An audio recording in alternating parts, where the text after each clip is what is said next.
Guys, malakas na ang loob ko ngayon. Nakakapamasyal na rin ako mag-isa.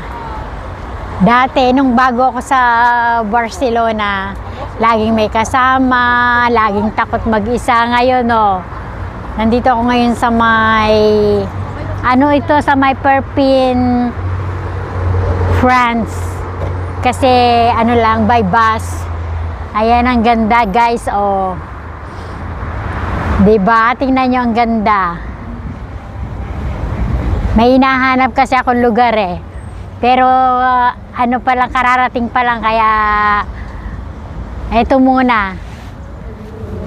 Hindi naman masyadong malamig kasi akala ko sobrang lamig. Dati kasi may pinuntahan ako banda rin dito. Pero itong lugar na to ngayon lang. May pinuntahan ako dati lugar dito sobrang lamig. Pero ngayon hindi siya malamig. Ayos lang siya ngayon. Ang ganda, guys. Ayan, Nakikita nyo, ang ganda, di ba? Dahan-dahan lang tayo maglalakad kasi marami pa tayong pupuntahan. Magaganda talaga sa mga park ng Europe.